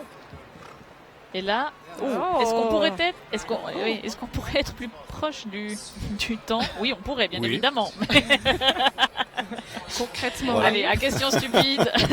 concrètement, oui, J'assume. objectivement pas. On l'a vu prendre vraiment la longue foulée là pour sortir du Il est paddock incroyable. principal. Ça, on n'a pas parlé de ça tout à l'heure d'ailleurs en parlant du tracé, mais vous l'aurez naturellement compris par vous-même. On quitte le principal, on prend le petit couloir et on va sauter plusieurs obstacles sur ce qui est normalement le paddock de détente à l'occasion de ce concours, Voilà, ce cross indoor. cette année, nous avons pris l'option de ne faire qu'une boucle que sur le paddock d'entraînement. On s'était rendu compte l'année dernière, en faisant 2 boucles, les chevaux étaient trop longtemps hors de la piste et ça faisait baisser un tout petit peu l'ambiance Oui, absolument. sur la grande scène. Oui, et effectivement, on a l'impression que ça marche très bien là parce que les gens sont contents de les voir revenir. Bon, je vous rassure, quand on est sur la partie entraînement, on entend le bruit quand même en tant que cavalier. On a tellement l'impression que l'ambiance baisse par contre. Et là, il va peut-être s'agir pour Sidney Dufresne. Voilà, j'allais dire, moyennement que tout se passe bien, de ne pas être trop en avance. Donc, C'est bon. Et là, peut-être prendre un tout petit peu là, c'est important. Le cheval a fait un gros effort, il a au niveau du courage. Là, tout à coup, il y a une difficulté de nouveau assez technique. Il faut reprendre un peu ses esprits, se remettre bien en place avec le cheval. alors, on va pas être très loin du temps. Incroyable. Incroyable. Oh là, Mais il fait tomber là-bas. Incroyable. elle sera tombée cette barre. Hein. Mais alors, la plus grosse déception, elle est peut-être pour lui, pour Sidney Dufresne, parce que sans ça, il était 45 centièmes hors du temps. Donc, autant dire qu'il était Incroyable. pile poil dedans. C'est dommage. C'est la 3e place tout de même. Karim Lagouag qui a dû trembler un petit peu. Ah, je veux bien croire. Il l'empêche de réaliser le triplé. C'était malgré tout. Mais c'est là où on voit aussi un petit peu que la vitesse, tout à coup, quand on se fait prendre un petit peu par cette vitesse, tout à coup, il y a aussi l'entrée, le contre-haut, contre-bas. C'est là où les chevaux, tout à coup, les obstacles viennent beaucoup plus vite que ce qu'on a l'habitude à l'extérieur. Et tout à coup, les réflexes sont bien travaillés, bien mis en avant. Voilà. La caresse amicale. Merci partenaire. Par contre, on voit qu'ils savent qu'il faut aller vite parce qu'ils regardent peu les chronos. Complètement. Il me Comparé semble à que l'année sur son passée. tour, il n'a où, pas regardé son chrono du tout, juste à l'arrivée. Là où l'année passée, la dernière boucle, c'était...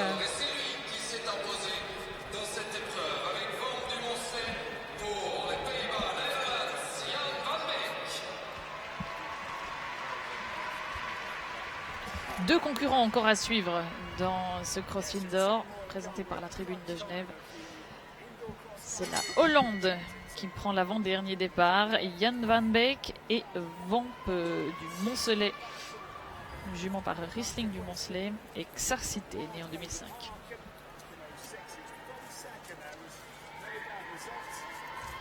Je serai obligé de vous quitter très rapidement après.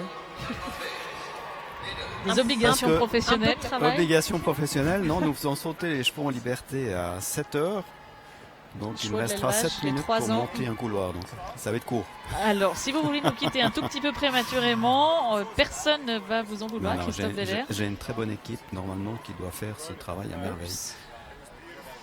Compte sur les équipes, c'est bien ça.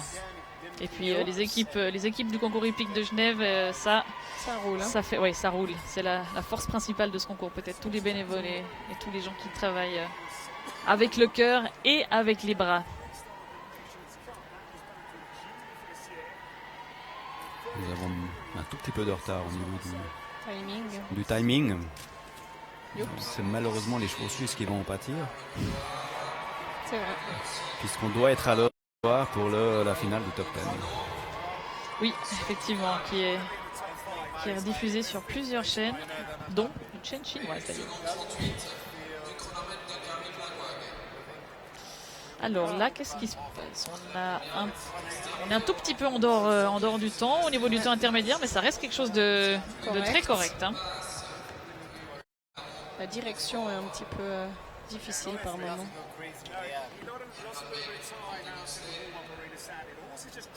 On ne peut pas dire que ça soit très fluide.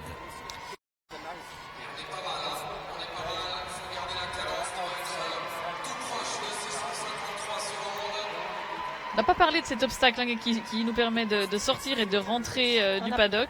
On appelle ça un œil. Donc les chevaux doivent sauter à l'intérieur de... Il est très grand celui-là, hein, il est très aéré, mais des fois c'est vraiment une haie, hein, un tout petit trou dedans. On a des fois un petit peu, c'est comme dans les parkings, quand on rentre des fois un peu vite avec une grosse voiture, on baisse la tête, ça change pas grand-chose, mais des fois c'est un petit peu l'impression que ça nous donne. Mettre un petit peu d'ordre avant les combinaisons à venir. Ouais. Wow, on avait le cheval là qui a tendu les antérieurs hein, pour passer cette haie.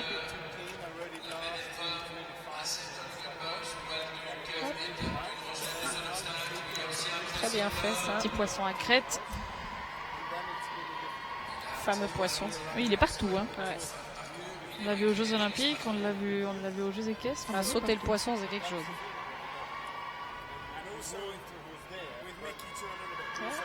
Ouais, il est pas rapide, mais... Ouais, les points qui commencent à Mais défiler. ça va Maintenant, il encore. s'agit de ne pas faire tomber le dernier. C'est pas Et là, mal. c'est bon. Ouais, pas mal du tout. tout. Effectivement. 10 points de pénalité pour du temps dépassé. 162 secondes 82 centièmes. La 5e place pour Jan van Beek. Alors, eh bien, nous avons déjà une certitude, c'est que c'est la Marseillaise qui va retentir parce que Karim Lagouag est en tête et parce que c'est Thomas Carlyle qui est le dernier à prendre son départ.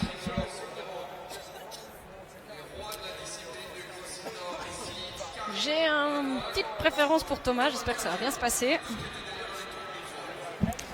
Et pourquoi donc, Mélodie ? Et pourquoi donc? Parce que premièrement, ce cavalier que je connais un tout petit peu m'a mise au défi de dire que je le trouvais tellement beau et que je l'aime. Comme ça, il me devra ce qu'il m'a promis. Voilà, c'est fait.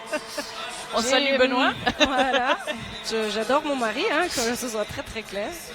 Par contre, c'est vrai que j'ai eu la chance de rencontrer Thomas et d'aller en stage un mois chez lui l'année passée, en 2016. Ouais, ça passe quand même, ça va vite.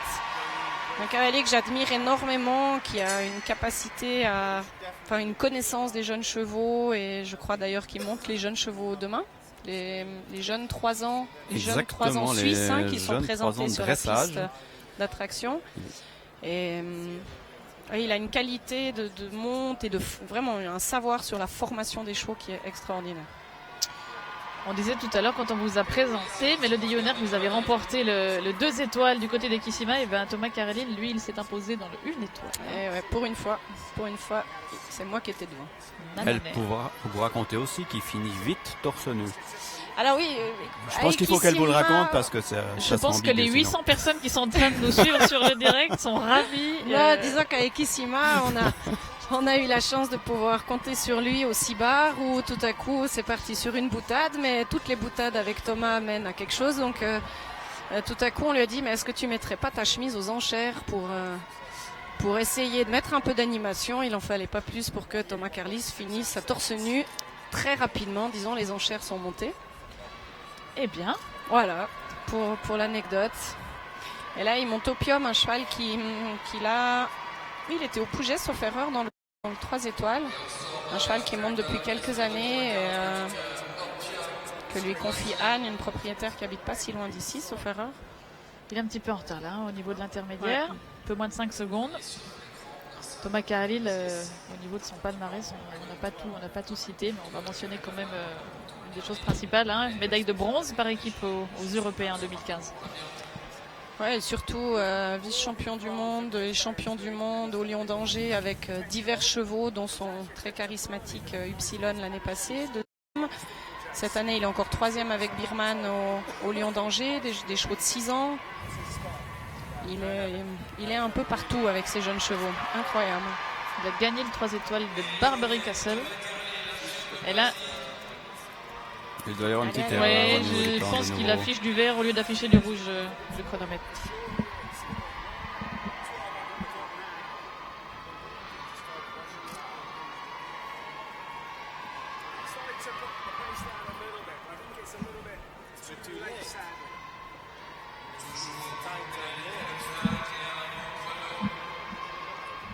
Ouais, il essaie de regagner un petit peu de temps maintenant. Le cheval est assez grand quand même, hein, donc c'est vrai qu'il est un petit peu moins maniable que les petits chevaux qu'on a pu voir avant.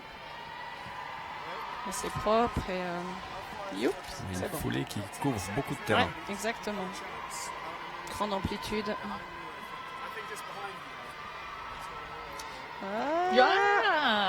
Oh.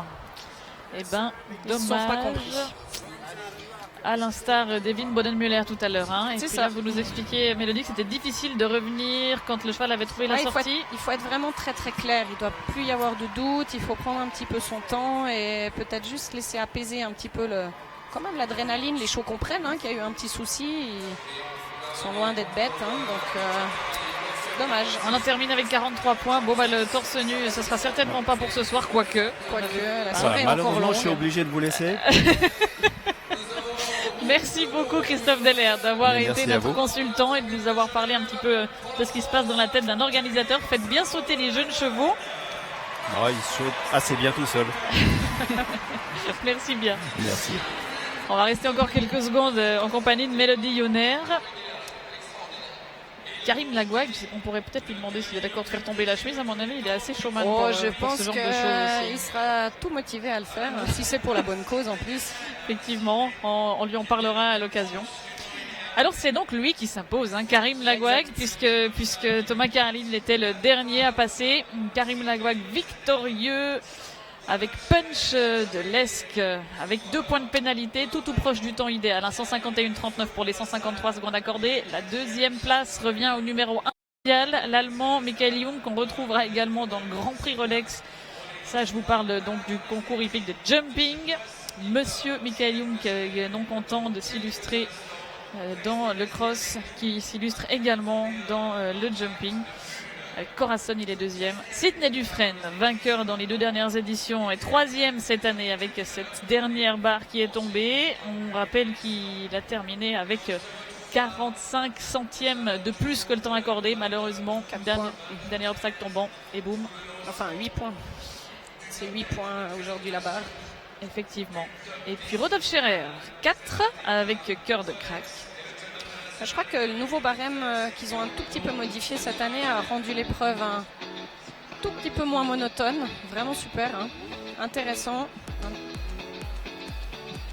Alors sur ces belles images, je vais vous remercier très chaleureusement, Mélodie Yonner, d'avoir été notre consultante, parce que c'était, je pense, que les téléspectateurs partagent mon avis. C'était très très instructif, très très bien fait. J'espère, merci beaucoup. Merci de On l'invitation. vous souhaite tout le meilleur. On espère vous revoir à cheval à partir du mois de janvier. Et l'année prochaine, tout ce que je peux vous souhaiter, c'est qu'on va parler de vous et qu'on ne pourra pas vous avoir ici parce que vous serez devant nous. J'espère, à l'année prochaine alors. Merci beaucoup, à tous de nous avoir suivis et on vous souhaite une bonne fin de soirée en notre compagnie.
présence de M. Fabrice Schoch, responsable marketing au sein de la tribune de Genève, le quotidien partenaire du concours hippique international de Genève, représenté par sa directrice générale, Sophie Motu-Morel.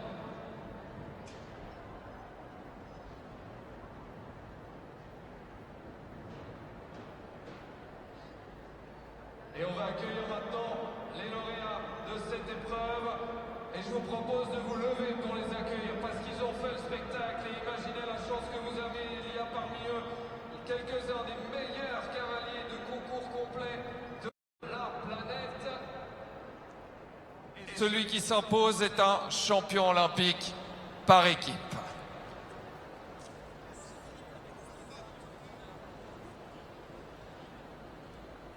Cross indoor de la tribune de Genève pour débuter cette session du soir du CHI de Genève. Je vous rappelle que dans un peu plus d'une heure, 1h10 très exactement, on se retrouvera pour la présentation de la 17e finale du Top 10 Rolex IJRC.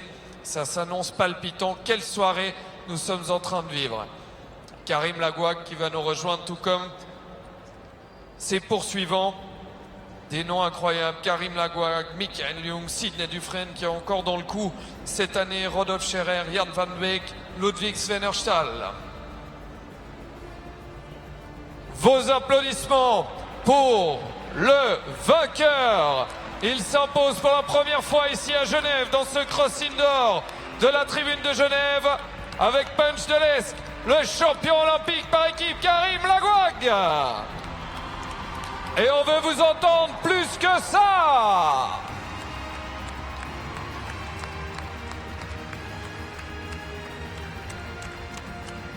Et vous voyez les magnifiques ralentis sur l'écran géant.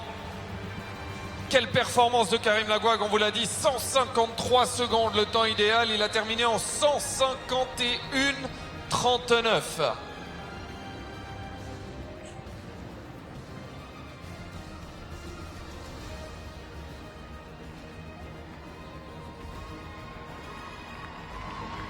Oui, vous avez raison. Plus fort pour Karim Lagouag.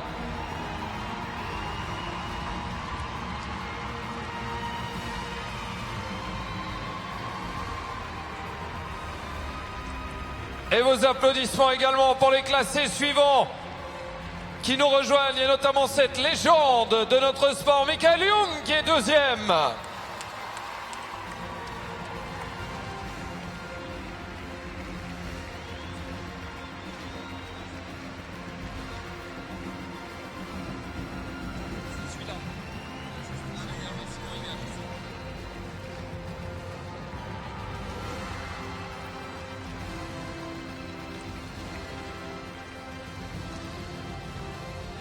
Quelle magnifique épreuve nous avons vécue avec toute cette équipe de cavaliers, de complets qui jouent le jeu et qui, on peut vous le dire, sont tout aussi excellents sur la piste que derrière le rideau. On est ravis de les accueillir maintenant pour la 4e fois. Ils sont là, ils nous rejoignent sur la piste. Même la groom qui vient tenir Punch.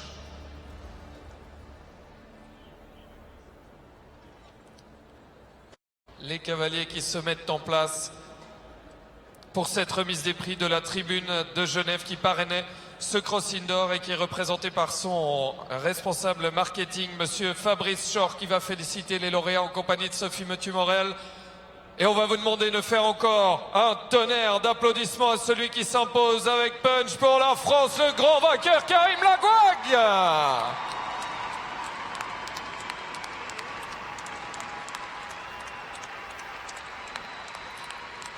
Et on va vous demander de vous lever, c'est déjà fait, de vous découvrir, si besoin en est, pour la Marseillaise.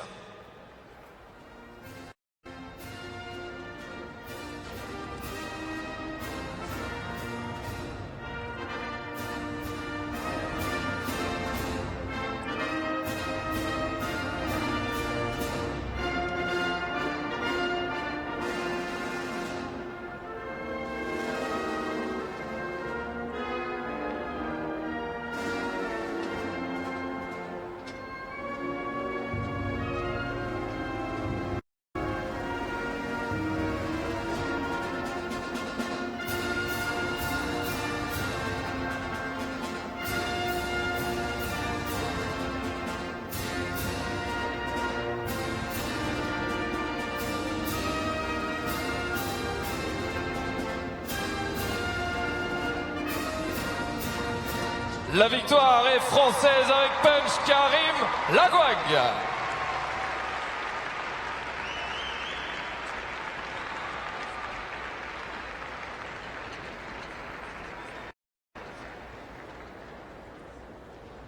Fabrice Schor, responsable marketing de la tribune de Genève, qui va féliciter le vainqueur. Peter Christen, président du jury de cette épreuve, qui a également félicité Karim. Et les félicitations aussi de Sophie Motu-Morel.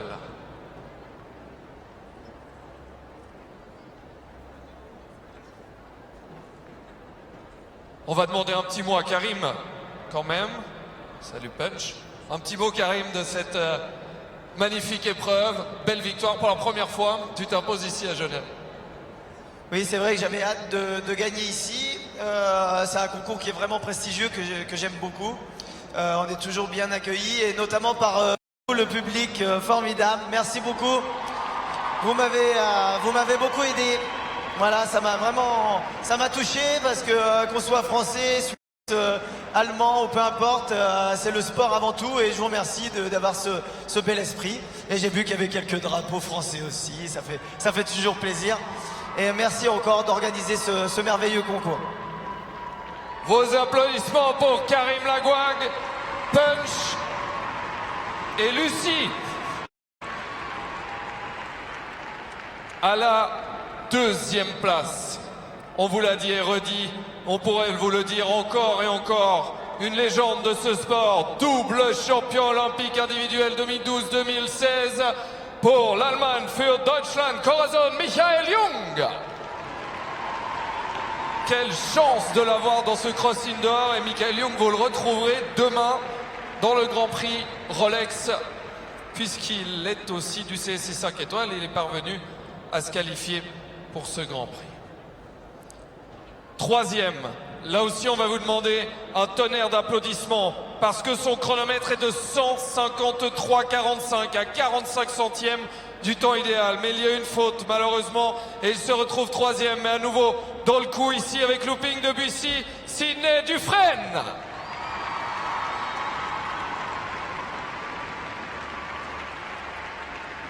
Extraordinaire, aussi proche du temps idéal que tous ces cavaliers.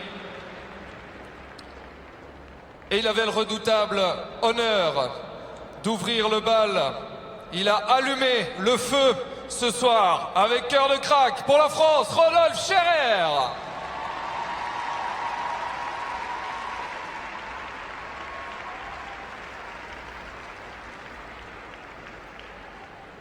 Au cinquième rang, pour les Pays-Bas, avec Van du Moncelet, le vainqueur du cross indoor des Dutch Masters, Jan van Beek.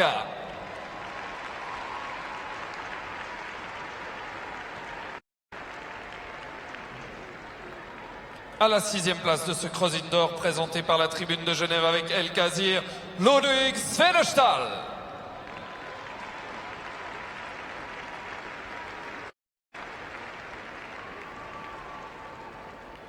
Septième, seventh place. Cooley again for Great Britain, Laura Collette.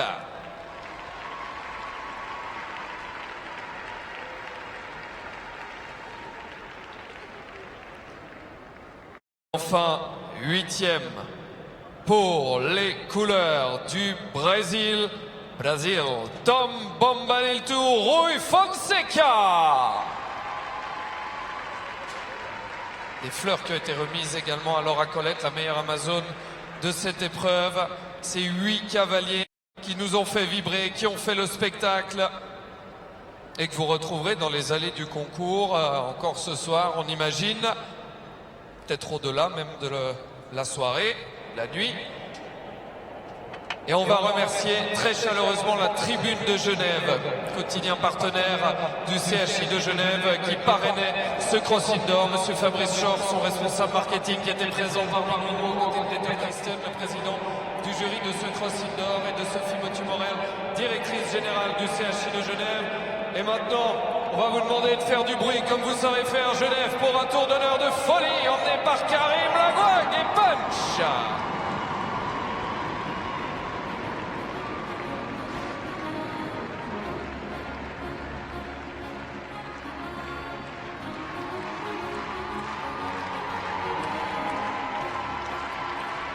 Vainqueur du cross indoor de la tribune de Genève, Karim Lagouag et Punch. Michael Young, Corazon.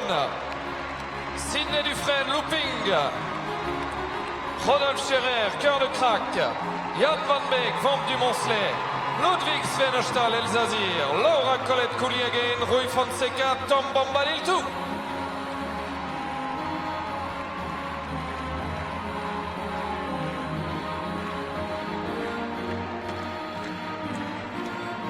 Encore plus fort. Allez, il en veut encore plus, Karim.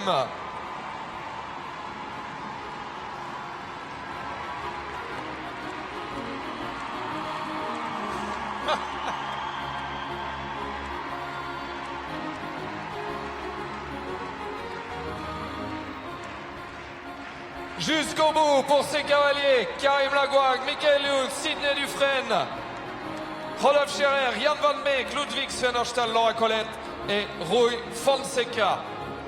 Merci encore à Monsieur Fabrice Schorch au nom de la tribune de Genève qui était présent à cette remise des prix. Vous avez un peu de temps devant vous, 1 heure tout pile. Mais à 20h15, il faudra revenir dans les gradins pour la présentation de la 17e finale du Top 10 Rolex IJRC, les 10 meilleurs cavaliers du monde réunis dans une seule et même épreuve pour la 13e fois ici à Genève. C'est un privilège d'accueillir cette finale, c'est du très très grand sport qui nous attend. D'ici là, les exposants sont là pour vous, ils sont au nombre de 90, tout comme bien sûr les attractions qu'on vous invite à aller découvrir sur la piste qui se trouve au milieu du village.